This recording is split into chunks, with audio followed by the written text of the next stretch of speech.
I just threw the upcoming Cust Corner into ChatGPT to give me some like names.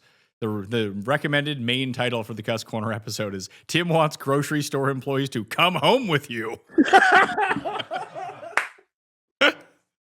Oh, yeah. There's no show next Monday, by the way, for this show. You just want to do a quick thing on Wednesday morning or something? Yeah, I'd just rather do the show on Wednesday morning. I'm not back until Tuesday evening, so I still want to do the show for Colonial. And the research show will come out on Saturday afternoon. I've already recorded it. But I'd like to get our show on Wednesday morning if you have time. If you don't, I'll just do it with Keith. We do it in the same. Can I get back to you on that? Yeah, sure. Okay. Dumb question. Is Colonial elevated? No. Great. Love that. Good field, though. So it's CJ Colonial Memorial Canada US Open? That is correct. At Mayo Experience.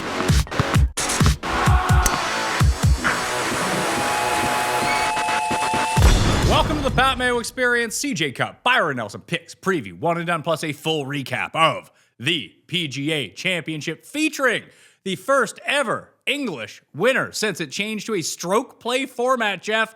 Aaron Rai, Cobra Rai, bringing the Wanamaker home to the dojo. Shocking on all fronts, but even nothing. Rai winning, shocking. The run of non-English winners, though, like really took me aback. So is Tommy Fleetwood the bad Aaron Rai now? Like, I mean, sure, yeah. Really, you're right, because they like do the same sorts of things. I guess I thought yesterday, in commenting on everybody, I thought it actually set up lovely for Rai. I certainly wasn't betting him at 16 or 20 to 1 yesterday morning, but just that it was such a jumbled board. You were like in the mix without like probably feeling the weight of the pressure of it. And with the pin positions, it seemed like the player profile that was really set to excel yesterday was the Aaron Rai. Like I thought I would have said the same about Mav per se, as a guy who'd never tasted smoke, who was there. And then unbelievable. He certainly felt pressure on his back nine when it was his to lose. And I mean, holy shit, what a performance. It sucks. The futures, the CLV, they're so fun to do. They're so fun to have. You can hope, but they're sort of just dead because that's just life. I was really proud of my ability to identify 3 golfers who I actually bet last week. Ludwig, Neiman, and someone else who we'll get to in a moment because I have a note. But I can't it was there. The stats show the tee to green performance of some of those guys, but no one was getting to 9. Even John Rahm was like, I thought I played well. If Rai had won at 7 or 6, then I would be lamenting losers. But I didn't own anyone who could get to 9, and I don't think there was a guy in the field who really could have. There was two. Actually, there was weirdly 2 guys besides Rai that could have got to 9, and it was Smalley and Schmidt with the way that they were playing early on. And like Smalley just gave his up, and Schmidt was there. But when the only thing all week you do is putt well, eventually that stops. Rai was the deserved winner, right? He hit the approaches and he hit putts. And he hit fairways. Like, yeah, you can't. What a strange week, Pat. Like, what a strange week. I know it is our job to do like a recap, and we will, I guess, hit on the highlights. But we're talking to an audience that watched it. I would not know how to explain the week. Say you had a friend who was like in a coma, or just like traveling for work on the other side of the world. And he's like, explain the week to me. That would be an exhausting chore. I don't know that I would know how. It was as strange a week as we've ever had. And I'm not saying bad. That doesn't mean bad. It's strange. What did you make of the setup and this course? Because I'm of 2 minds of it. I don't think that Rory was wrong with what he said on the weekend, because essentially this PGA Championship was hit the ball to 40 feet and it was a leg putting competition. Maybe a make a long one. The problem is, Pat, I feel like we have no middle ground with the modern game and the modern equipment. it's either the second you make it, like hit great shots, you'll have a lot of 8-12 footers. Some of them you'll hit to tap ins, take advantage of those opportunities. These guys get to 20, they get to 22. So, like, I don't know what the middle ground is between the two things that we want. When it happens, it feels perfect, but there's certainly no recipe of ingredients that can do it, that these great people at setups who run these things have figured it out. Okay, so going back to when I said it was strange, because it was entertaining because it was jam-packed, but I did not like Saturday. I did not find the golf entertaining. Like, I wasn't enthralled by what I was watching. I don't know if, are you following me? Am I making any sense? Like, it was exciting because the leaderboard was close, but the golf shots weren't like enthralling me in any way. Well, it's strange because if this was a US Open, I feel like everyone would be like, man, like what a test that was. And this played out similar to a US Open in terms of how the scoring ended up working and how the style was. In terms of, you got to hit your greens in regulation. You got to make a few testy 13-foot par putts. That's how you maintain at the top of the leaderboard. But for a PGA Championship, and weirdly, this course in particular didn't feel that way. At times, it's not that it ever felt unfair. Of course, it was not unfair. It's just Friday morning might have been slightly unfair. It was, but that's going to happen. Listen, they didn't expect it to be 48 degrees and 30-mile-per-hour winds. Like, that sucks for everyone who was out on the course. And Alex Smalley put up the best 9-hole stretch of anyone on the back nine in that, and then he kind of imploded a little bit on the front, which was really bizarre. But like, just thinking it through, it felt like great shots weren't rewarded at this course. And that sucks. That's the one thing that I didn't love about it. But I'm with you. Like, I sat down, I strapped myself in on Sunday. I had a good time watching it. Sunday, of course. I mean, that's when the heat is on. I'm just saying, like, Saturday, I was like, I watched it. It was close. I wasn't like enthralled by the golf. Yeah, I don't know what.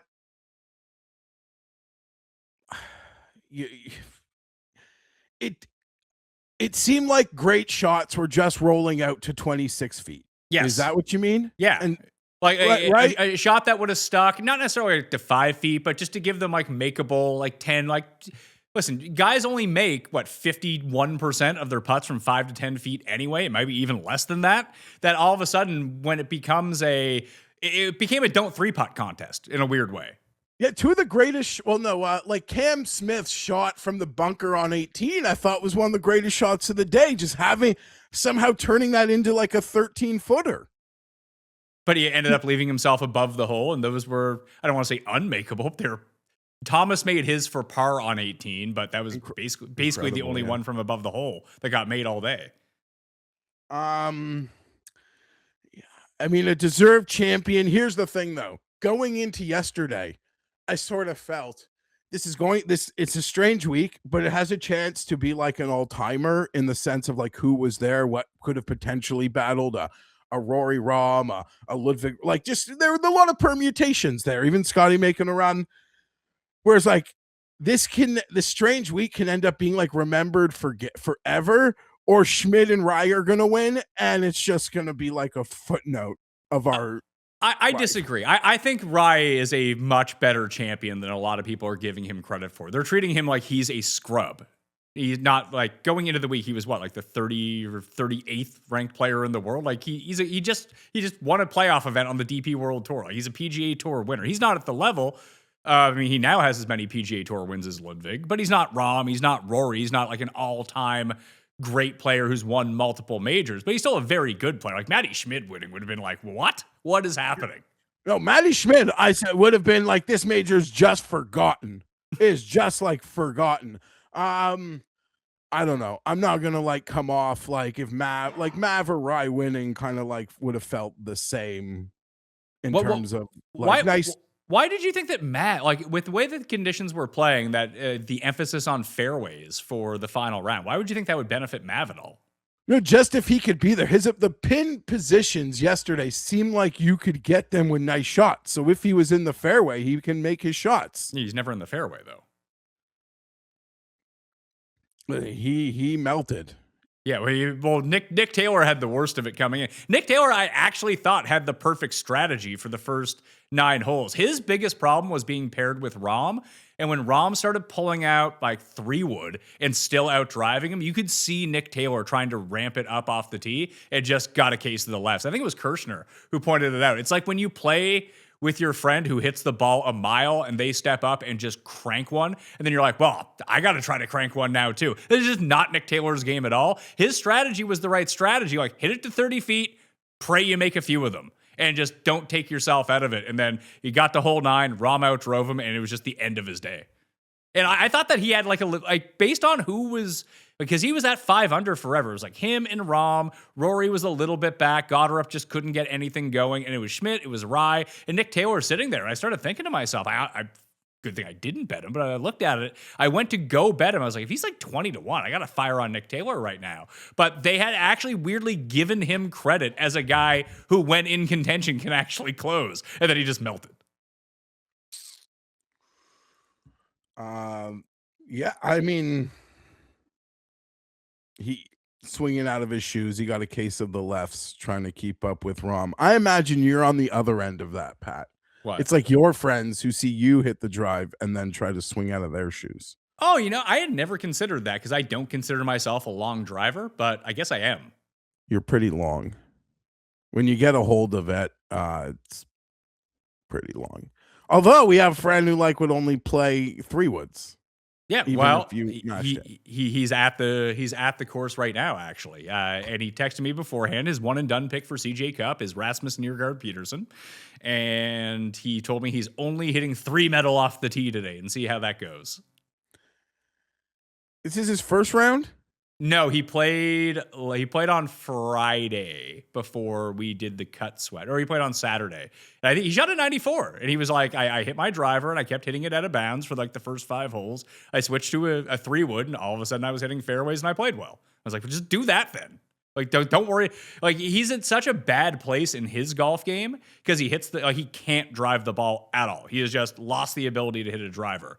And it's just either topped in front of him 2 feet or directly out of bounds. I was like, man, and we talked about Jared was there when he was getting golf set at the simulator. Yeah. It was from hitting driver. All of a sudden he starts hitting his 3-wood. He's got his cheeriness back. And when you're playing, and you know how anxiety riddled he is anyway, before the round starts. He's expressed that multiple times. This is Cust we're talking about, by the way.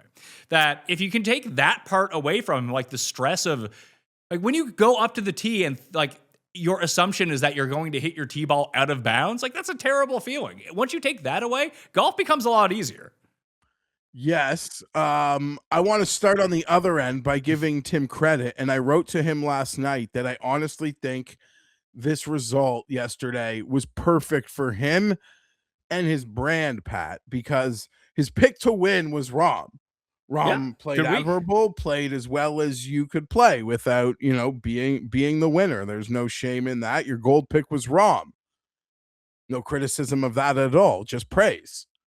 Wow, the guy who won wears 2 gloves, and something that for a long time Tim would be on the other side of total ridicule of, because he would wear 2 gloves.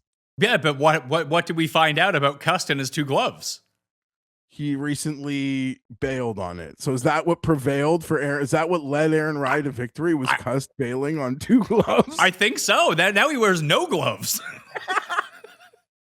But he did have to inform us. He still does have 2 gloves in his bag. I think it was Mike Terrell pointed out that Cust is the Christopher Columbus of searching for credit. He was trying to figure out a way to make Aaron Rai his, and to try to take some sort of credit for Aaron Rai's victory. Although I posted the text thread on Twitter that we had one friend well, who are you rooting for? He was trying to get a sense of who Cust was rooting for. The only guys that he wasn't rooting for were Ludwig and Rory, and then he put ... and Aaron Rai at the beginning of the day. And don't people, our hardest fans from the deep cuts, noted that he once thought Aaron Rai was white? Yes, he thought when we were watching the Masters, he's like, oh, there's Aaron Rai. I was like, man, that is a white guy. I don't know if you know who Aaron Rai is. Let's get back to the golf, but I would say I couldn't fathom there's not an easier to I don't know. That driver head, it's so big. You just hit it.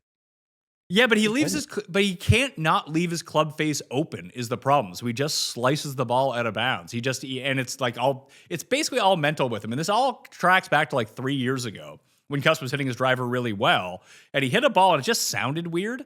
Just sometimes you hit your driver, you mishit it, and it doesn't sound right. And a guy in our playing group that we play with sometimes just like, I think your driver's broken. Since that moment, Cust has gone through, I think, 7 drivers, and he can't hit a driver anymore. This is like biggest expense in life. This is like driver exchange program. Yeah, he just takes a bath of $100 every time he buys a driver. He buys one, he uses it for like 2 weeks, like, I hate this. Then he changes it back in, but then he has to buy one that's like $100 more than the exchange was. So yeah, it's not good. Credit, I'll give him credit. I was putting air in his tires yesterday. For what? I mean, the closest thing that Cust can take credit is I don't know. He had Rom, although. Oh, okay. Put it this way. What did Ludwig come, like 5th? Yeah, 4th. Yeah, he came 4th. He would tell you that Ludwig had a terrible week, who finished a shot back of John Rahm. And he'd be like, John Rahm had the greatest week of all time. Yeah, no, I'm not there. I don't know. I mean, I guess like the Ludwig haters can play both sides of it, because there's enough that you can criticize. There were some really short misses. I talk about it often. We had a long chat in Florida with our boy Gannon, like, who's on the grounds a lot. Like, there's just these moments where he just goes on serious, and it's frustrating. But I don't know how anyone can watch Ludwig and think, like, his age, realize, like, I don't know, man. There's a lot of these things. This isn't football. They play 4 of those fuckers a year. It's not like Josh Allen gets to be a loser because he can't win the one. There's 4 of them. How hard were you getting when Neiman got off to the hot start?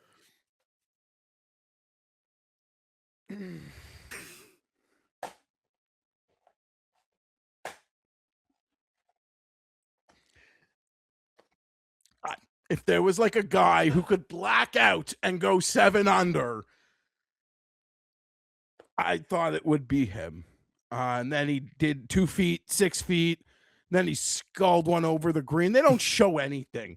They did not show him hit it like 210 yards to 2 feet on Saturday. That's okay. Hold on. That's not true, because they did show that shot. I watched it on the broadcast. It was well after you were complaining about it. Well, that was not something new for that broadcast, because I had like the live tracker going, because I was like, maybe Scheffler can get back. Really held out hope that Scheffler can make a 3-footer. That was not a good decision on my part. Poor Scotty. Wonderful golfer. Do you know who was 1, 2, 3 for the week in ball striking?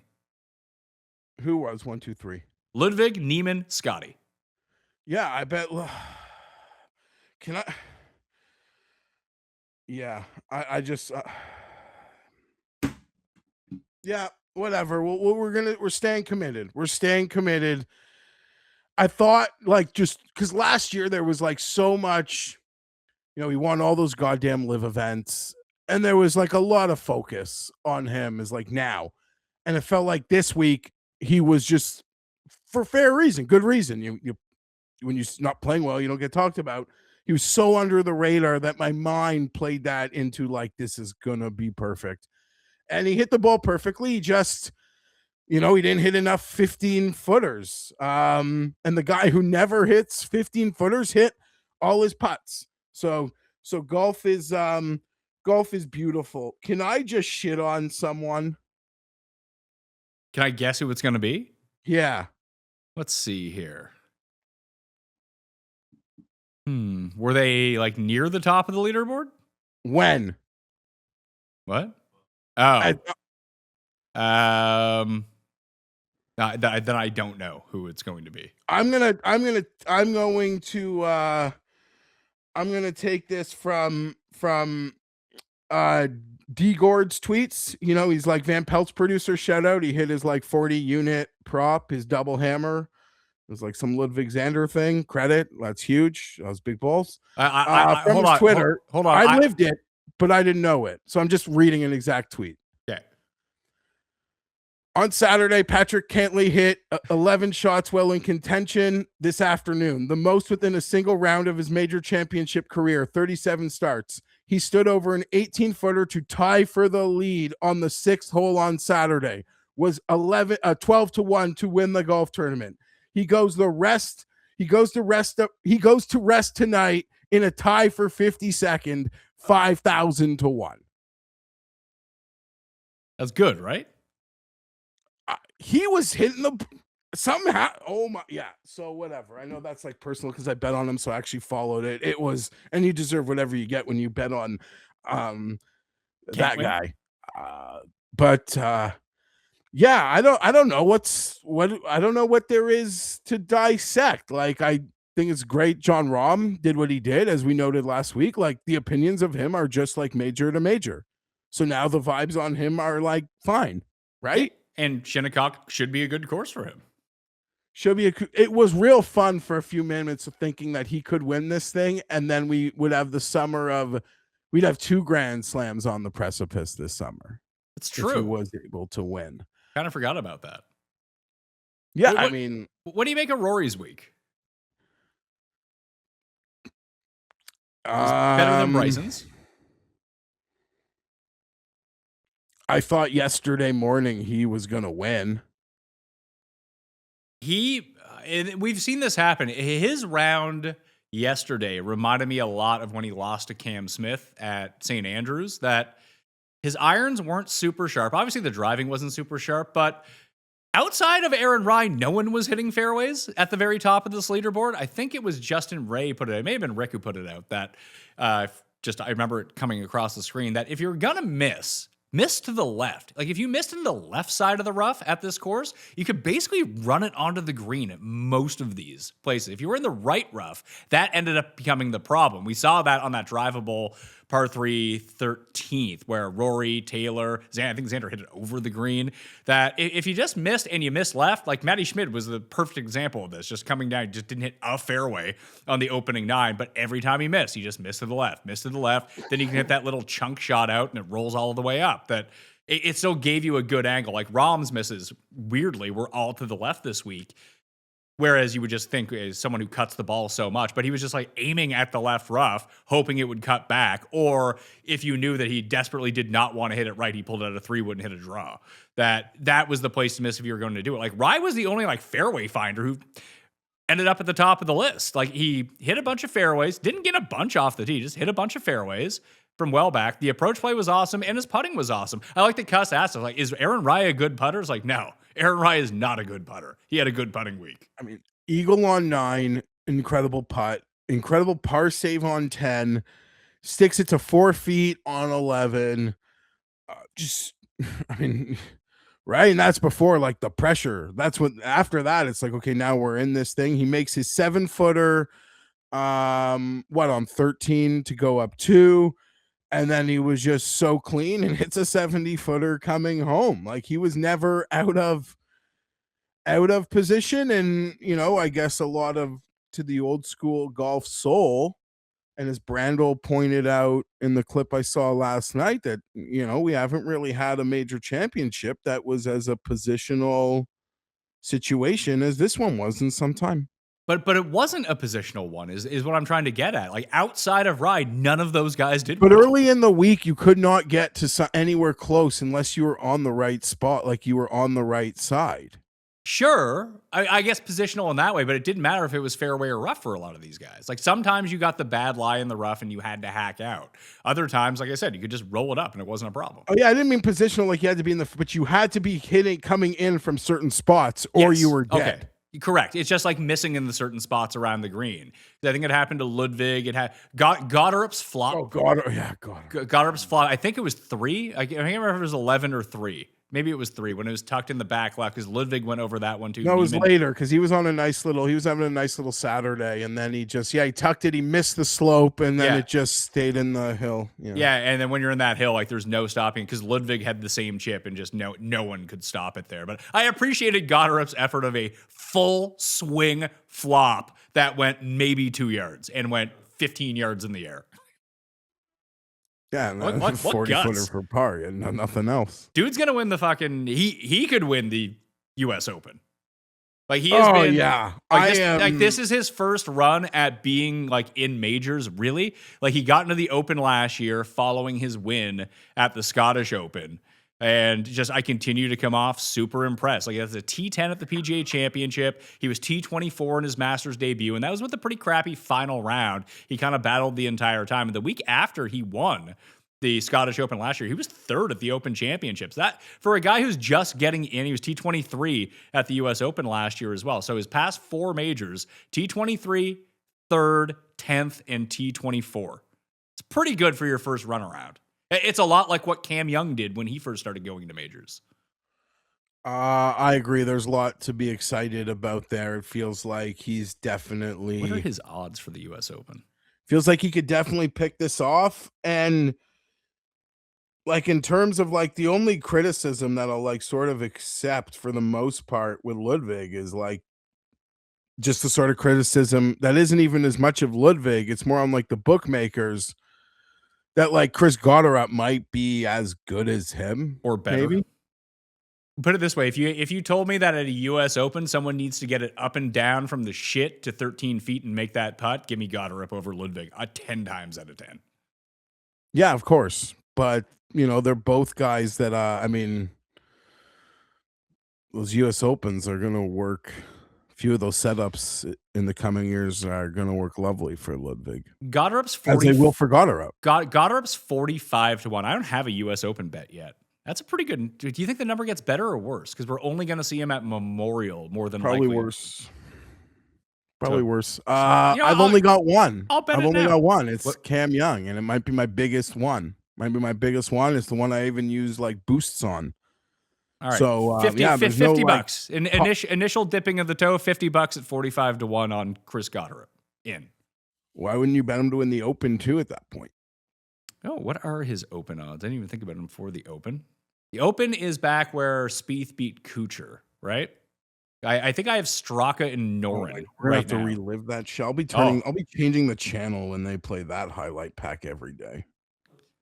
God, where is Gotterup here? Probably Gotterup's 40-1 for the Open. Would you think that's better or worse? I don't know. I feel like Shinnecock is kind of perfect for him because it's on the coast, so you're going to get a bunch of wind, and it is a place where bombers show out. Whereas I don't think necessarily it's Hoylake, right? I did say that, Hoylake? That's where the Open's at? You just said it's the Kuchar one, the Kuchar Spieth one. I believe that's Hoylake. I don't think that you need to be the longest guy off the tee at Hoylake, is what I'm getting at.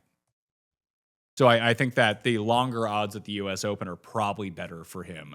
Not that he can't win the Open, but if I'm getting longer odds at a course where I think that he's in a narrow group of guys who could win, bomber with respectable irons and a fantastic short game and can make some putts. I know, he didn't make a ton of putts Sunday at the Open. I mean, Cam Young and Scheffler like 5-putted from 3 feet half the week, so.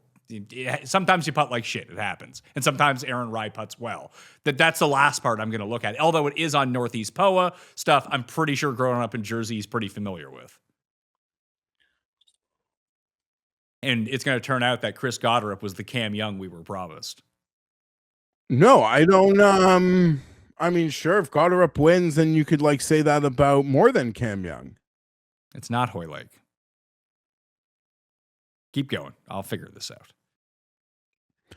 So something that I noticed yesterday and even into this morning, and then Tim piggybacked on Pat, and I annoy you with what I'll annoy you next year. I'm not going to annoy you right now, but people already want to. I mean, it's fun, but I'm not even interested in starting the Ryder Cup conversation. But people are.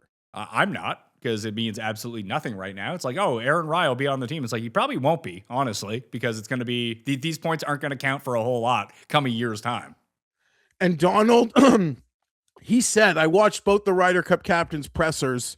I alluded on the cut sweat. I was really impressed with Furyk. I'm getting these vibes. Like, Pat, if you watched it and heard him talk about 16, it's like he knows everything that he did wrong. He was also put in a bad spot, he acknowledged. The captain's picks went like 2 and 10 on points, Finau being the only one that actually got points.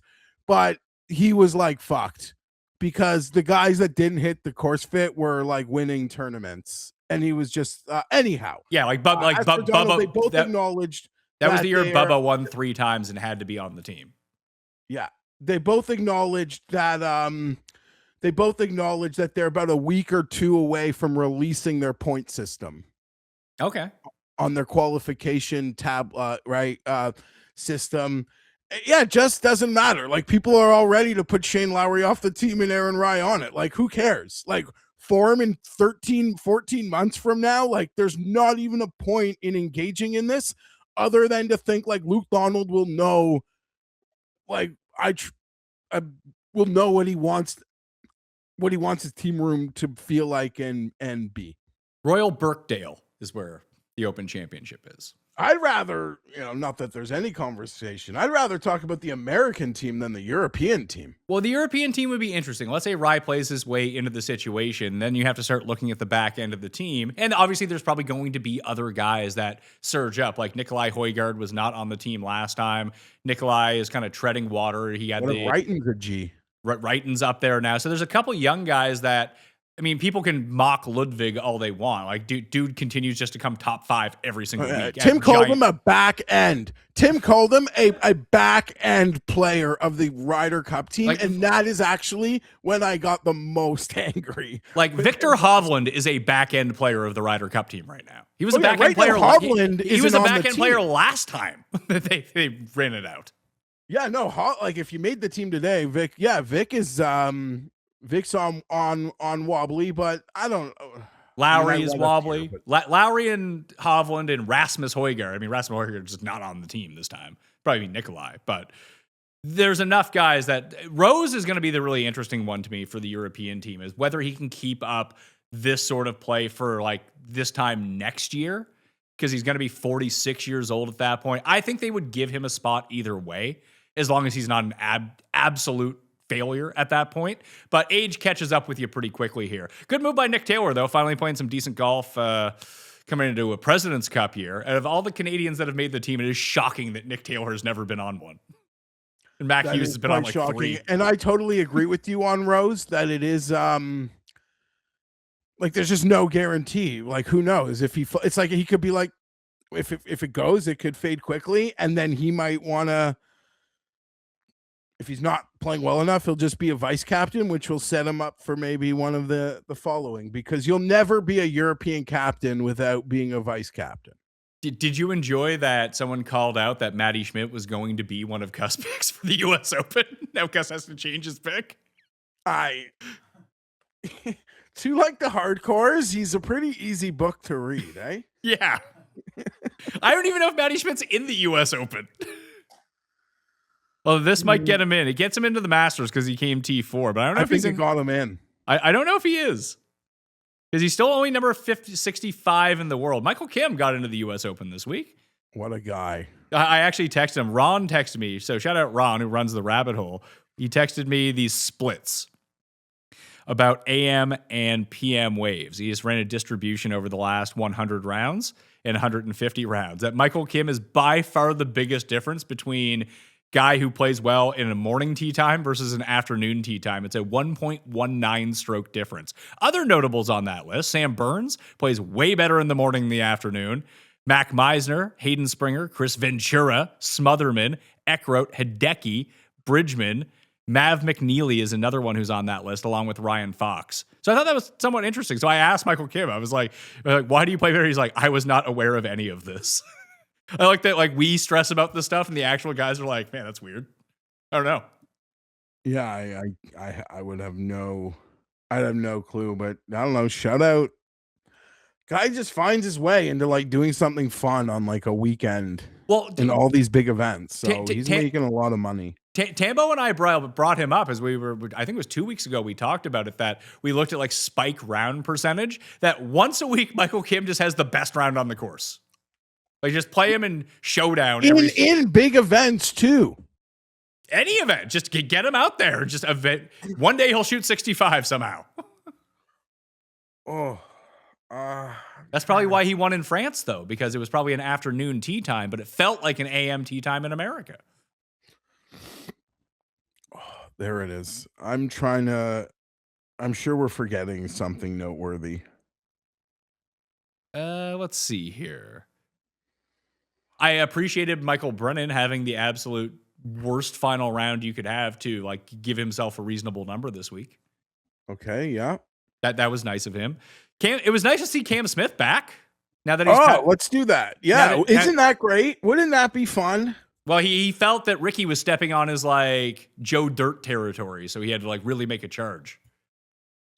Listen, he's a treat. He's a treat to watch. Be interesting. He's one of the players I'm also fascinated about what he would actually like want to do. Like in terms of coming back? Yeah. Put it this way, the tour's not missing Cam Smith. I hate to break it to him. No, I know, but he strikes me as someone who I'm not even like sure will be like dying to come back. He'd like probably be happy just like making worldwide starts, like doing other shit. I don't know. This is what I thought was interesting. Keith brought this up as probably the better comp course of all of them. Was Oak Hill when Brooks won at -9, another Donald Ross design, but that was like Kitayama was inside the top 5. Obviously, Rory had Connors and Vic, right? Connors and Vic, but like Cam Smith was in the top 10 that week as well. So that was interesting. It obviously didn't play out like 1v1, but like Reed, Minwoo, and Xander all had really good tournaments that week. Smalley had a good tournament that week. I have no idea how Rai did, but it turned out to be more that Rai wasn't even in that tournament. So that's how far Aaron Rai has come. Patty played okay too. Shout out to him. Made the cut at both of them. I mean, what a fucking legend. Oh, Patty. What about Patrick?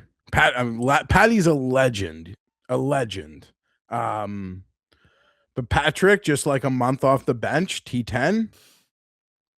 Yeah, I assume he's just going to go play Shinnecock for 3 weeks now.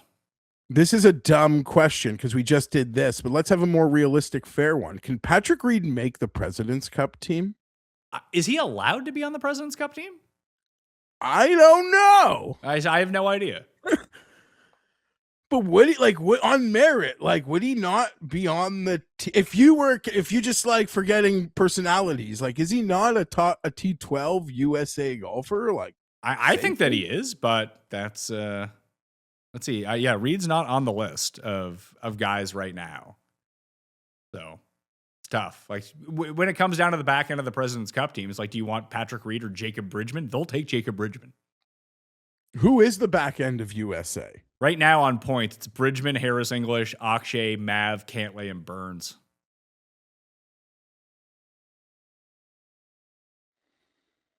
Interesting.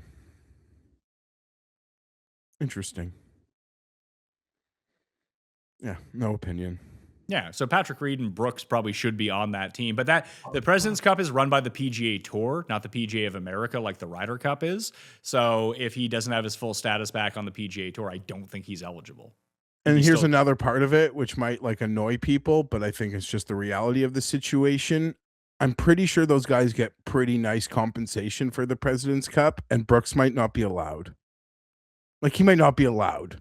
Like, this is like a bonus thing.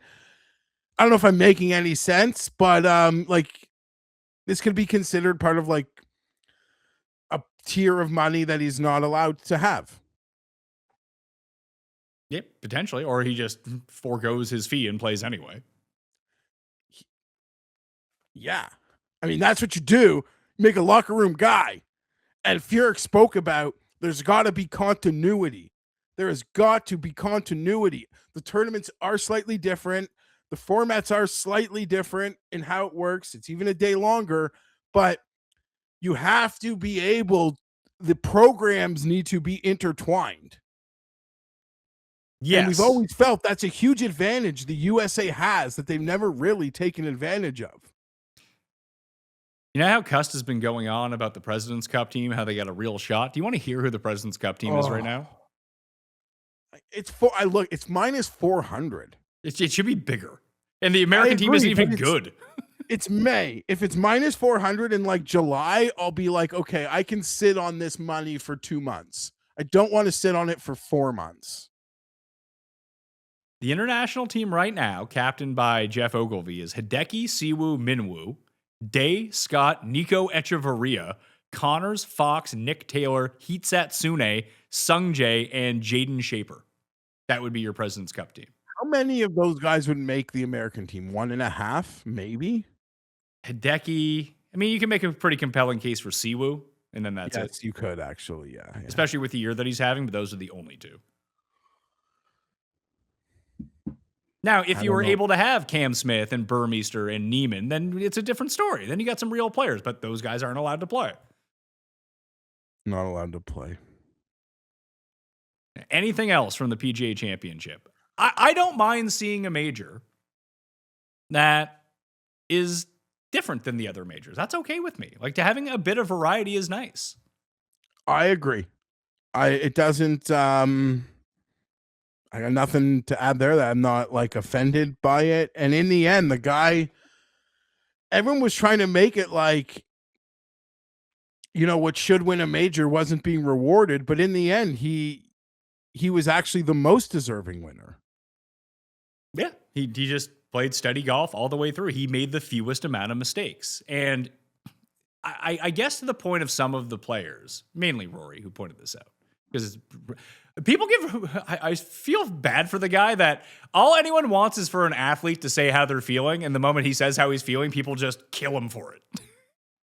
And Rory, I mean, it is actually my least favorite thing about Rory is how we have like a diametrically opposed, like opposite different views as to like what I want to see from my couch at home. Like, he is of the belief that golf is the most entertaining product when these guys are dummying golf courses. Right? We've had these, I mean, not us, but like it's been a talking point with Rory multiple times. There was even anecdotally, there was a period of time where he'd only win tournaments at like certain scores. The conversation I guess I'd want to have with you quickly, I don't even know if you care to, is the May date of this championship. I would argue that in hindsight, like, I think they do a great job. Course selection, setup, they're some of the best, these guys at the PGA of America. But I still think where they are, and there's no winning because I think we made fun of it when it was at the end. But I am of the belief having a little identity is better than no identity. Well, I think and that in they August, have, it had an identity. I think it has an greatest identity, but it was the last chance. It would be like, this is Cam Young's last chance to pay off the year. Like, you had this great year. Like, this is it. This is Glory's last shot. That's it. Like, that wasn't the greatest identity to have, but it was an identity. Here, it's just super elevated event. I disagree. I think it's better in May. I think the competition is better. But then they got to fix the schedule around it. Yes, absolutely. They need to fix the schedule around it. But that's a problem with the PGA Tour, not a problem with the PGA Championship. Of course. And this originally started because of the Olympics, I think. Yeah, I prefer it in May because I don't give a shit in August. No one gives a shit about golf in August. Ask the FedEx Cup. Yeah, but I think that's the problem. I think people would care a bit more about this. The FedEx Cup, it's like live. No, it's not. It's not. August is a dead zone for sports. It is the worst month of the year. And even being the biggest thing in the shittiest month just doesn't work. I don't even know that. I mean, I wouldn't even call the FedEx Cup the biggest thing. I don't even know what else happens in August. Nothing. The preseason football, baseball when people stop caring post. People are outside. If there's one month and this is from a North American perspective, obviously, be it Canada, Mexico, or the US, it's just the best time to like be outside. Like, kids are going back to school. Your summer is ending. Like, no one wants to be inside watching golf on TV. They just don't. They'd rather be playing golf. If they're golf fans, they'd rather be playing golf or going on a long weekend vacation with their family or boozing it up with the boys I would on a agree Friday with that, night. but I'd say that like when the weather's nice in May, no one wants to be inside either.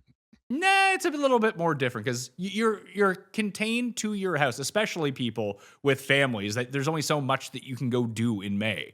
In the summer, when everyone's in school, people are on vacation in August. You're not wrong. You're not wrong. They're not on vacation in May. That's true. Yeah. So, yes. Remember a little while ago when you said that they should open up with the players? Yes.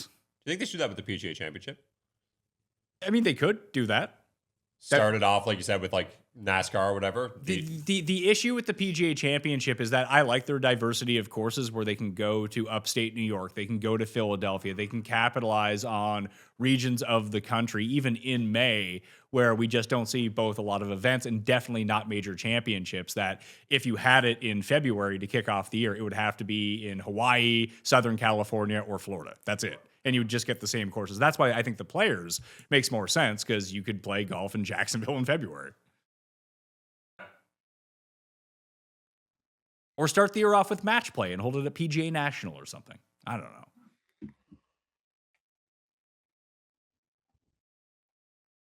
CJ Cup?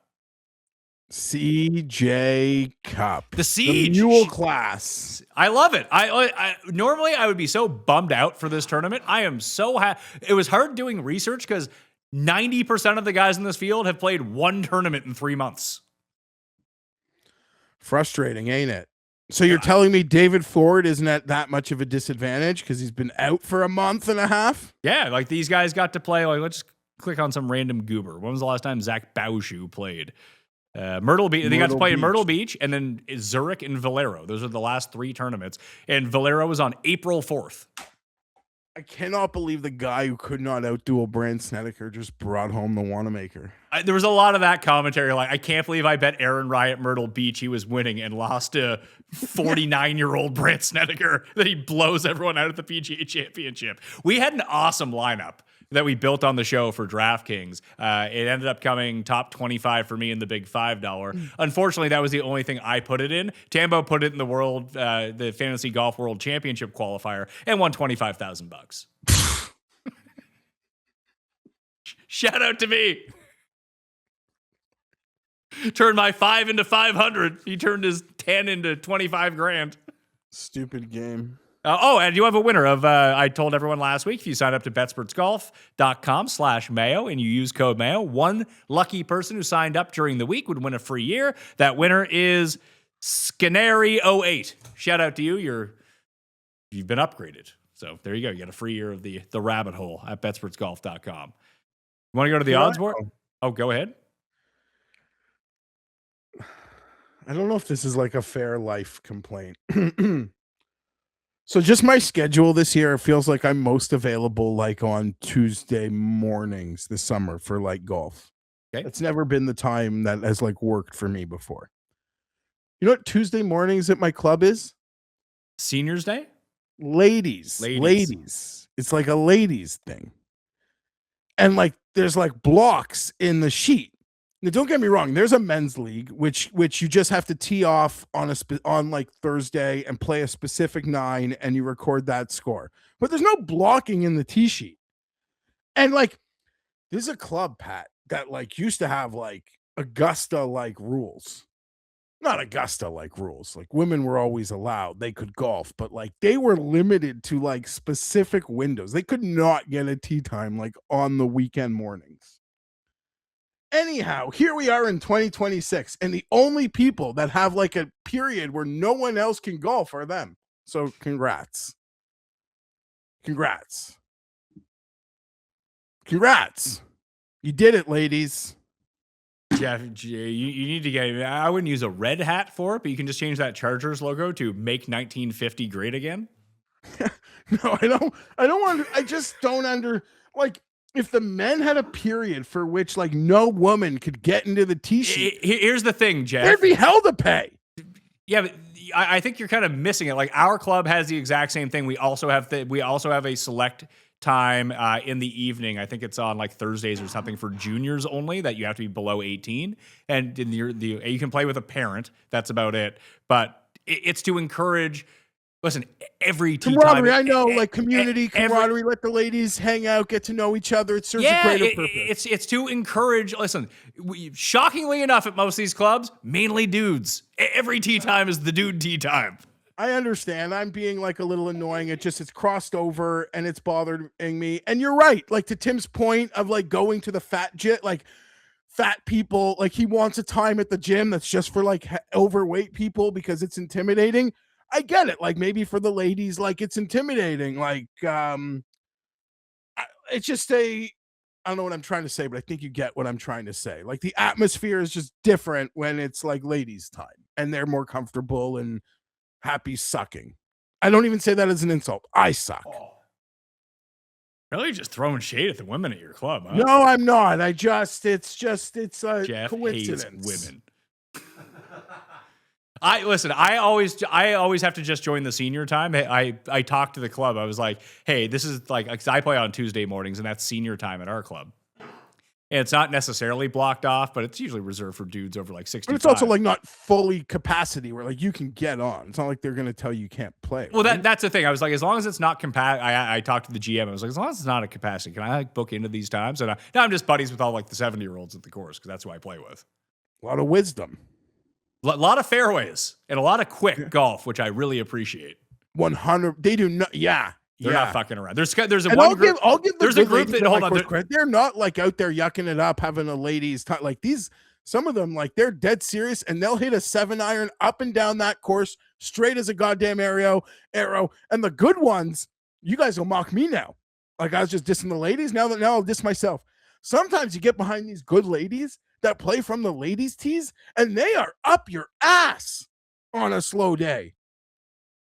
They don't miss. They're 150 yards in front of you, and they're just rifling. I'm like, oh my God, I can't lose these ladies. Maybe it's because I suck, but whatever. They're trying to peg you on the course, it sounds like. Hey, settle down. With the warm months approaching, I'd rather spend my time planning a vacation than stressing about whether I can afford to do it or not. So, I've been getting my finances organized now instead of waiting until the damage is done. Monarch is the personal finance app that tracks everything: accounts, investments, savings, goals, and spending. Get your first year of Monarch Core for half off, just $50 with promo code PATMAYO. What I like about Monarch is it catches stuff before it becomes a problem. The AI recap flagged a spending spike for me, and the cash flow tool showed exactly where my money was disappearing every single month. Now, should I have known that when I was spending the money? Probably, but hey, when you're spending money, sometimes you forget things. Use code PATMAYO at monarch.com to get your first year of Monarch Core half off at just $50. That's 50% off your first year at monarch.com with code PATMAYO. Underdog's expanding the game. You already know their player picks. Pick higher or lower on player stats. Today, Underdog prediction markets are live in 25 states. Back your squad with spreads, handicap for closer game, or totals, higher, lower combined score, combined with player picks for bigger payouts. New customers play $5 on fantasy, get $75 in fantasy bonus entries. Code Mayo. Team picks, player picks, all on Underdog. Odds board for CJ Cup. There are two things that stand out. Aldrich Potgieter is now WD from the tournament. So sorry about your bets, Jeff. That's no fun. I think a lot of us out there had huge puck eater numbers last night, 100-1, Pat. And I saw some books like dropping him to 60 today. So I just felt like I had some great losing CLV, and now I'll just get refunded and find another loser. The site that I was looking at just took it off the board. They don't want to mess around when Potgieter WDs. The two things that stood out to me just initially was Scotty was less than plus 150 to win this tournament, and him being here really sucks because it would be a really fun tournament to bet without him here and some of the bigger names. You still have Siwoo, you still have Brooks, you still have Spieth. Like if those were the three guys at the top of the leaderboard, you would feel pretty good about betting anyone to win in this field. With Scotty there, is he going to make a putt outside of 10 feet, something he did not do in the Friday, Saturday, and Sunday rounds at the PGA Championship? No, he made one. Sorry, he made one for birdie on Sunday outside of 10 feet. But other than that, he was cooked. But he's plus 150, coolbet.com right now. Get your bonus down in the description. And the other one was Aaron Rai, not only being in this field still think he's going to WD, but being like 10 points behind Keith Mitchell on the betting board, which is hilarious. Yeah, so I saw that. I fully assume he's going to WD. If an American won this, he's on like the Today Show today. Yes. So I assume he's got his own things to do. And it's just this life moment. Maybe he's such, I mean, everyone spoke about like how insane of a worker he is. Every golfer that had an interview yesterday said like they always see him grinding or in the gym. Like he's never not. So maybe that's just like his makeup and he will play. I I mean, I guess if you wanted to see what the board would look like without Scotty, just take a look at the without Scotty markets. Which is no fun. So this week is an each way week. Like if you can find a book that has each ways and you're scared of Scotty, which I am because he won this tournament by 7 strokes last year over. Do you know who Scotty beat by 7 strokes last year? Who came in second at this tournament? Toasty? EVR. Oh my God. I wasn't close. So I guess, isn't there another way to look at this? Like, I'm obviously afraid of Scotty. I'm the one who's always afraid of Scotty.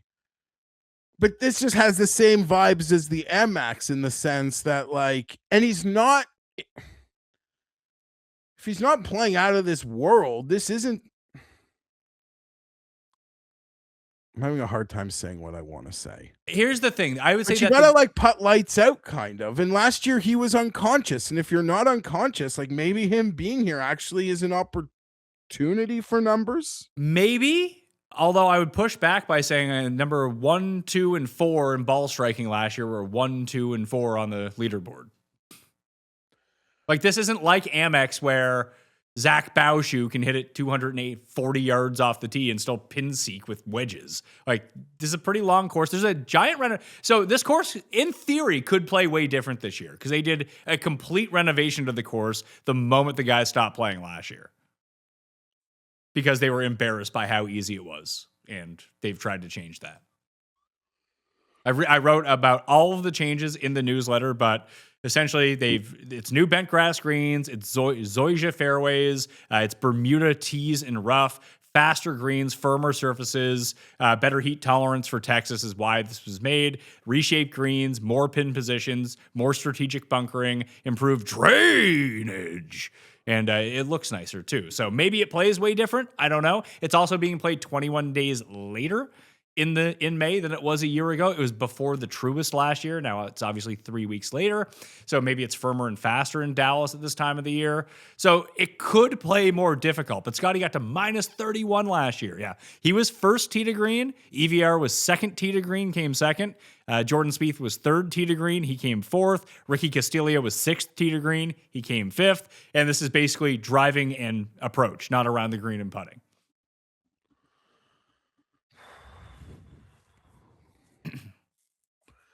I would say right now, the first thing I'm trying to do is identify players who I like, who I want to bet on, who are going to steam to a point where their current number now, their current without Scotty number matches their closing number on the real board. Do you understand what I'm saying there? I do. Or you can just bet them with the three each way market or the 5 each way market or the 8 each way market, depending on what you want to do. So I've made actually 3 separate types of bets on 4 guys so far. You want to hear the 4? Yeah. So now the puck eater's out. I have 1 bet. Who's your bet? You could probably guess it. He's right in the smack of the middle. Let's see. Was it Bo Hostler? No, I guess middle is on. He's Pendrith? No, but right shorter than Pendrith. You'll get it in your next 2 guesses. Oh, Thorbjornsen. I'm thinking about him, but you get one more. You're going to get it. Davis Thompson. Ding, ding, ding. I got 50 to 1 on Davis Thompson. He's 55 to 1 in the each way 3 market right now. Yeah, so that's I bet puck eater and Dave and DT and Potty's out. So I like how your entire thing was like, oh, guys need to make some putts, and your instinct was, let me bet Davis Thompson. It was Scott, like specific to this event.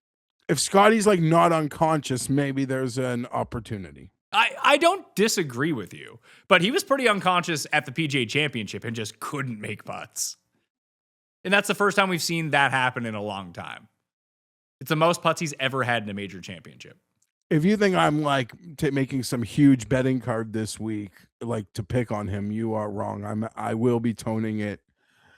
It will be toning it down big time, to be honest. So you have your non-Scotty markets, which, as you pointed out, at the plus 150, they're not looking super enticing because they're like cutting everyone's odds in half. That's why I prefer either the each way 3, 5, or 8. That even if Scotty wins, you can still return a pretty good profit on some of these guys. Michael Brennan was just the first click that I had. He was 8 over in the final round at the PGA Championship, and listen. He's going to be really bad some weeks, and that's okay. I got him at 90 to 1 with the 3 places. I think he's coming in at like 65 to 1 if you wanted to bet him to win outright. But he does the one repeatable thing really well every single week. He is the best driver in the field. Distance, accuracy, he's the best. Scotty's close. Brennan is longer, and he's more accurate. He has been better off the tee. And you can miss anywhere you want here, at least historically. That is not necessarily a spray and pray, but if you're off the fairway, it's not that big of a deal. So all you really need with Brennan is for him to catch lightning in a bottle with his putter or his irons, or just be relatively okay at both. And all of a sudden, he's going to win by like 4 shots like he did in Utah. Like, it's coming. And this is the type of field that if Scotty has a bad week, he could just run away with it. You know, he could miss the cut too because he's Michael Brennan. But when you have a skill that's that good, I think that any time that you see him in a field like this and he's 50 to 1 or beyond, he's an auto bet. I had a feeling you would sell that one pretty hard. Yep. I mean, no one is the best driver in the field. Geez, this site is puck eater at 55 to 1. After that, I bet Austin Eckroat at 111 to 1 with those placement points, with the 3 places. So those ones are the 2 3 places. Eckroat's approach play is starting to get a little bit better. His driver's been a little bit wonky. He lost a day here by a stroke when day 1 2 years ago. And people kind of forget that he's won twice on tour already. He just kind of pops up, and he's someone who kind of peaks towards really great approach play. If you can match it with his putter, that was the Aaron Rai special at the PGA Championship. Eckroat's kind of like the worst version of that, especially because he doesn't hit as many fairways anymore. But fairways are not as important at this course than approach play and putting is going to be. Just overall driving and getting it out there and giving yourself shots at these greens. So I thought it was a big number on Eckroat, so I took it. I'm just trying to hunt him down. Yeah. I mean, I'm still seeing some huge numbers on Eckroat. How big? 100. Yeah, like I said, I got 110 to 1 with the 3. But I want to have that 3, whether it's a 3. Or you could go 64 without Scotty. Yeah, I don't want to do that. Yeah, I don't mind that one.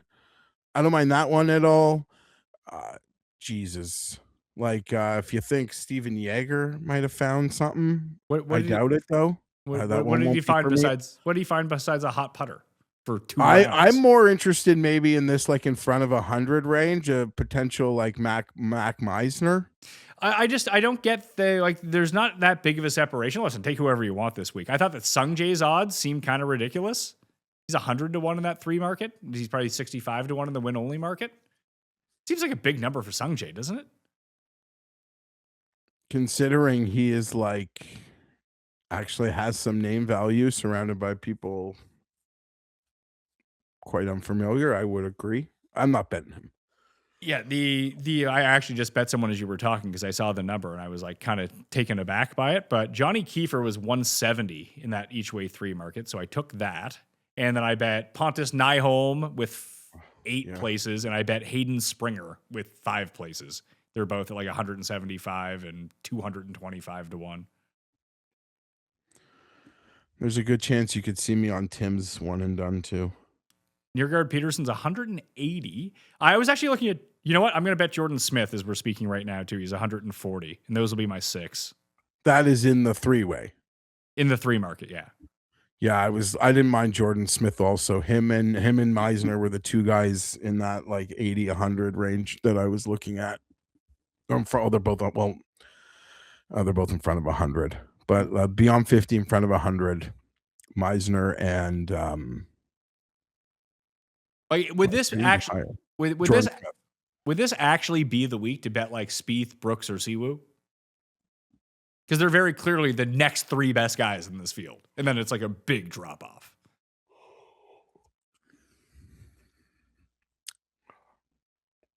I'm not chasing that. Like, I'm just going 50 and above.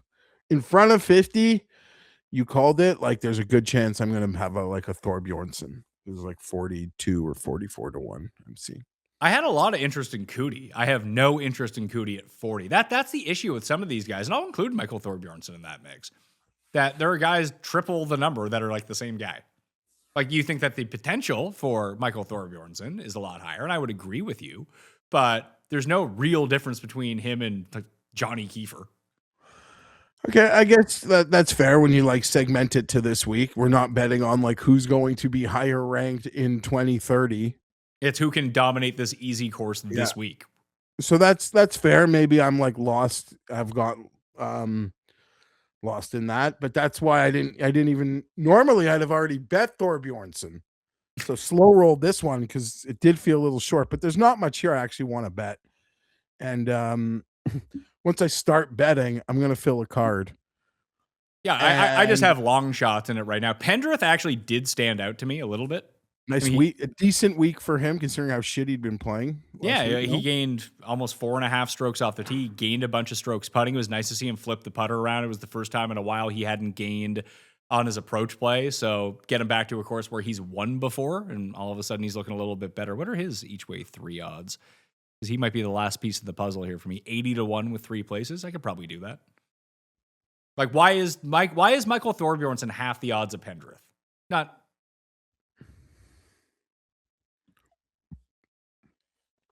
I don't. In terms of Thorbjornsen, he just seems like pretty popular, and there's a lot of us. I'll put myself in the bucket who like I don't know. It's about like being cocky and like calling the fucking win with him. Maybe like I think the books are on to this guy. He steamed last week hard, man. That worked. He was like only plus like 11. Or something. I swear he went off at like 100 when we were doing the shows. He was like in the 2s. Do you think Bryson's going to have a good U.S. Open? Because I think he is. Putts really well. He on those should. Do you have any like concern there? Or it's just like Bryson. Like who cares? Just Bryson. He'll figure it out. Yeah. And like if it's a place where I think you're going to be able to bomb and gouge it to death, then and make some putts. Pretty good spot for him. I don't know how he's going to deal with those shit we clear. What's that? Sorry. Oh, my throat hurts and yawning was impossible. That hurt a lot. Would you be concerned if like Shinnecock is another disaster like the other 2 majors? I would be, yeah. I think that would give me some real concern that there were no majors like of the first 3 that he made the cut in or was somewhat competitive in. Yeah, that would concern me. And it's no different than a lot of guys that we see that ebb and flow throughout the course of their career. Some guys just have bad. Sometimes guys go out. Remember the run that Ricky had that time where he was top 5 in every major? And now he's finally played himself back in 2 majors, but guys ebb and flow. Stupid sport. 101. Super Bomb. See your boy Carl Phillips, 175. Crazy Carl rated out pretty well when I did the research show too. I bet he does. I know our boy Baroff's already chirped me about Blades Brown this morning. See that I'm surprised, especially because his name is Blades. But again, I don't want to make this a shit on Michael Thorbjornsen fest. But why do people have this love for Thorbjornsen if they don't have the love for Blades Brown? Thorbjornsen's tasted a bit of smoke, Pat. Like he was leading Waste Management. He's like lingered a bit. I feel like there's been a bit more of a seen it, but sure. But people want to call their shots, as you're saying. Like, why not call your shot on Blades Brown? He seems like I don't know if he's going to be the quality of player of Thorbjornsen, but he seems like he's close to that level of being like when we project out 3 years from now, who's better, Blades Brown or Michael Thorbjornsen? We know nothing, but I would say that's probably going to be a discussion. I don't think we're surprised by that. If they're battling for spots on the like Team USA or some shit. Hey, Garrick Hago got you this week? Is he in the field? I didn't even see he was in the field. No. He's got some rest now, though. Although, you know who had a pretty quiet, nice week? I was tracking it because I had Neiman Low South American. I've done that a couple times. Hit. Stress-free in the end. Johnny Vegas just lingered and was kind of playing some quality golf on the weekend. Johnny Vegas, 4th in ball striking for the week. 225 is the ceiling number I'm seeing right now. Last in putting in the field, Johnny Vegas. Last week. Texas guy, first-round leader, Vegas? What's the biggest Vegas number? I just bet Pendrith. I'm going to have like 8 guys. 275? 275 with 3 places? Ooh, probably just bet him first round leader, but Vegas FRL. It's his first round leader number. No, maybe lower. I'm seeing it drop 2-2. Vegas is currently 100-1 to be first round leader. I will bet that right now. Geo. Vegas not scared to just come out and win tournaments either. Oh yeah, absolutely not. Sticking back here in this like Vegas range, I'm just gonna like name some names. You name. I guess we have no clue if David Ford hasn't been. He hasn't played. I don't know what was the. Do we know the injury? I believe it was a wrist, but we can call this. We can call your long shot section the Ned Isakoff section. Why? He named names. Oh yes. He got me banned from Hop Sings. Well, like, yeah, of course I'm gonna name names because we're back here. So like I'll have to do my honorary, like, so Jesper Svensson, 240-1. How often which one have you been betting? Bauschu or Blanchette? I've been betting both. Okay, well, they're both. I don't like their. Either of them fit here. I don't like their drivers here. I'd rather them be bigger hitters. I guess that makes sense. They're monsters. Marky Hubbard off his loss to Sneddy's 240. Another guy who outdueled Aaron Rai on a Sunday. See, wouldn't that have to give them confidence? I would think so. Hubbard's played well at this course too. Yeah, he has at least like one reasonable result here. It's got to be tough for these guys though, with just not having played. Right? Yeah, it's not fair. Yeah, CJ Cup last year, he was T5. The year before that, T52. And then at Shadow Creek for the CJ Cup, he was T17. Good week for him there. Yeah, just positive across the board last year at the Bunny Ranch. I wish, like, when looking at the board, I could just see, like, little checks as to when these guys did play. I mean, I guess, yeah, guys, some of these guys have been playing a lot. Like who? Jordan Spieth? Yeah, guys who have played in signature events have played. Wyndham Clark's played a ton too. Yeah. I don't even know what Tom Kim does. Finau's in the field, isn't he? I saw that. My number might have been. I thought I saw 88, but now I don't see him. Maybe his number's huge. He's 80-1. No, that's in the first round leader market. Sorry. Yeah, it's probably bigger. It's probably like 150 or more. Finau's 120-1 to win. Win only too. That is a big number. He's basically the same as Stephen Fisk, Lee Hodges, and Mac Hughes. It's not good company. Do you think he got royalties for being so prominently featured in those PGA Championship ads this week, despite not being in the field? Yeah. Knowing these guys, there's probably like pictures of him around Medina for the President's Cup right now. So you are just your card. I just like you're just taking guys who like launch it and hope they hit some putts. Yeah, nailed it with placements too. With placements, yeah, it's hard to argue. That's the play. Quick picks for the CJ Cup Byron Nelson. So I have 8 outright bets. All right, here we go. And the biggest favorite I have is Taylor Pendrith, 80-1 with 3 places. Again, if you can find placement markets this week and some sort of each way bets instead of the no Scotty market, I think that's a better way to play it. Plus, you're going to be spamming the board, a Geoff Fienberg trademark term, or it wasn't spamming the board. Flood the zone. Flood the zone. If you're flooding the zone with a bunch of goobers who drive it a ton and can hopefully make some New York butts. Magazine. Do you want to know something? The New Yorker referred to Drake, which I'm not even, like, I live in Toronto. I'm not even a Drake guy.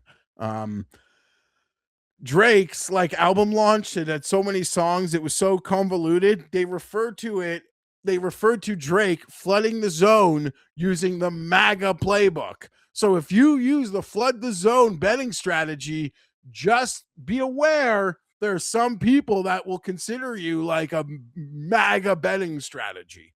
Well, that's won 2 of the past 3 elections. If I can win 2 of the past 3 betting events, I would turn to the MAGA betting strategy. I'm not going to lie to you. Yeah, this is definitely, I mean, this is an absolute flooding the zone. I don't have anything on my card under 50. I don't have as many bets as you, but I don't see myself really going shorter than that either. So all these ones will be with the 3 places, which boosts up the outright number, but half the bet goes towards the top 3 at 1/5 the odds of the outright. people don't know. You can play this on Bet365, Bet Rivers. I think there are other ones you can do. William Hill, I think, has it as well, if you have access to those books. Pendrith at 80, Jordan Smith at 140, Johnny Kiefer at 170, Austin Eckroat at 110, and Michael Brennan at 90. I also played Pontus Nyholm at 200 with 8 places, and Hayden Springer at 150 with 5 places, and Johnny Vegas, 100 to 1. First round leader, I'll probably play Springer and Nyholm in those markets as well. Jeffrey. All right. Well, I came into the morning with Davey T at 50 and Pot at 100 and Potty WD'd. I am looking at Michael Brennan, Mac Mesner, Jordan Smith. You just mentioned someone else. Mac Brennan, Jordan Smith. We're going further. Yeah, I guess that's it for me.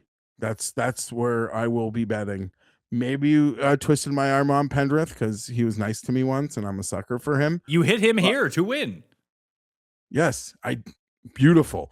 But Thompson, Smith, Meisner, we lost Pock Eater, and I'll just be throwing some north of 100 to 1 grenades. I like myself some Carl Phillips 175. One and done picks for the week, as previously stated. Cust is on RNP. Rasmus, Neergaard-Petersen. I can pull up the standings here. None of us really had a great week. You burned Scheffler and got a T14. That's a bummer. It's a bummer when you burn Scheffler and don't get a good one. You did, I think, move into second in our draft at the beginning of the year, though, because you had Aaron Rai. That was my last pick. He was. And Keith was pissed. Keith, I remember Keith, Keith groaned. Sniped ya. Do you have the list in front of you? I do. Cust used. Have I used Spieth? Cust used Rom, got $1.8 million, and you're in second. He still trails you by over $2 million. That's how bad he's been. Have I used Spieth? Have you used Spieth? Yes, you used Spieth at the Valspar. All right, so we'll just back this shit up. Mac Meisner. That's your next logical one? Okay, Davis Thompson, but I may have used him. That's why I'm embarrassed to. You have not used Davis Thompson. Okay, so we got to go Davey T. We got to go generational flusher. You know, Scotty hit 17 of 18 greens in regulation in round 4 at the PGA Championship and finished 1 under for the day. This is what happened. I finally bet Scheffler. Do you know who he turned into? Scotty Scheffler when I used to bet on him. And now this is like Scotty Scheffler. This is like that ultra high end. This is like if Ohtani has to go do like a rehab stint in AAA this week. Yeah, he has to figure out the putter. But I will have wasted my money last week at the PGA Championship. If Scotty wants to be a shit putter again, there is an opportunity for us to make a lot of money here. If he just wants to be plus 200 every week and can't make a 3-foot putt like it was 2.5 years ago, that would be glorious for the rest of us. And when is the next time we're going to see most of the tour? Memorial. 2 weeks. So most guys are just going to play once before the Open? No, there's a lot of, because they don't have the official field list out for Colonial, but I went over this on because I said I got ahead of the game. So even though I'm going to be away, there is a full Colonial research show because I don't have like the actual full field. But there's some good names in that field, man. One of my favorite events of the year. And it's all the guys that you think would be playing it, if that makes any sense. It makes sense to me. Like name some guys. You love naming names. What that would play in the Colonial? That are committed to the Colonial right now. Goddard? Yes. Ben Griffin? Yes. Just like Harris English will be there. Harris English is not in the field. Aaron Rai is scheduled to still be in the field, though. I'm literally just naming names off of yesterday's final results. Where did Harris English finish? I'm pretty sure he was at 4 under at one point. T18, one under. Okay. So like other names that are in this field for at Colonial next week, at least their website says committed. Ludwig's playing, Brennan's playing, Colley, Clark, Cootie, Nico Echeverria, Tony Finau, Alex Fitzpatrick, Ricky is playing, Gerard is playing, Goddard, Griffin, Grazerman, Henley. Brooks? No, Brooks isn't playing. He'll play Canada. Memorial or Canada and Sung Jae is playing again. Sung Jae missed like the first 2 months of the season, so now he has to play every event to catch up. I agree. Ricky's playing or no? Yeah, Ricky's I'm not playing. Ricky. You said Ricky. Spieth? I didn't see Spieth. No, Spieth is not playing. Siwoo's playing. Michael Kim is playing. Bobby Mack is playing. Matt McCarty, Keith Mitchell, your boy Mac Meisner. RNP is playing. Potgieter says he's going to play. Who knows with him? Rai is still listed in the field. So there's like a decent number of guys playing, especially when you have. See, this is how it sections out better. Like Memorial is the perfect time for a signature event, right? So you have a major, you have 2 goober events, and then you have a signature event, then you have Canada, then you have the US Open. So you have 3 tournaments where guys can pick and choose to play along with the signature event. I think that's good. And I think like it's actually perfect in the sense that you have a true goober, and then next week is like a like an upper tier lower level, and then right back into the goods. So yes, I agree. This segment is ideal. If they could recreate this sort of segment between the majors, I think they will have nailed it. I would tend to agree with you. Yes. Have I used Spieth yet? I have not used Spieth yet. Fuck it. I'll use Pendrith anyway. You know what? Brennan. Michael Brennan is my one and done pick. Brennan, Davis Thompson for you, Rasmus Neergaard-Petersen for Cust. And do we think is Morikawa playing next week? He usually does play Colonial, but I still think that he's resting. I still think that he's more injured than he's letting on. He just wants to rest up for the big tournaments. I know, like you're never not going to play the Masters, and he finished like T8 or like an amazing Masters. And I guess these guys are in a tough spot. Like you don't ever want to miss a major, but maybe it would be in your best. Give yourself a better chance at the rest of the season if you actually like shut it down for like a few weeks. But yeah, I think there's just everything is building up to that point. Just like when he showed up to Houston and then WD or Valero, then WD'd. I think he was like, I only got 4 rounds in me. I don't want to waste them at Valero. Yeah, and he doesn't. Yeah, you're right. He doesn't can't even practice properly in the lead ups. It's really unfortunate. I know I like to pick my low hanging fruit on the guy, but he got the win. Everything was trending right. He was like as popular a pick as we've seen the year, and just a warm up swing on a hole. It's just, I'm not going to call it tragic. We've seen actual tragic stuff, but what a shame. What a shame. Even I'm a hater, and I like this isn't fun. This isn't how I want to hate. Yeah, I want to see him get better. I mean, he does have a win this year. He's top 10 at the Masters. Like he's weirdly having a really good year, and then just the back injury pops up. And backs are so weird. Like, remember Rory's back injury that caused him to WD was fine 4 days later. Like structural versus spasm is so different, and they don't really let us know. And he's been cautious, despite like playing it and ramping up for some events, some tentpole events. Like it does seem like he's been being pretty paranoid about it too. So I feel for the guy. It's funny that Aaron Rai wins the PGA Championship. Like Aaron Rai is in that tree of Morikawa type player, wouldn't you say? Oh my God.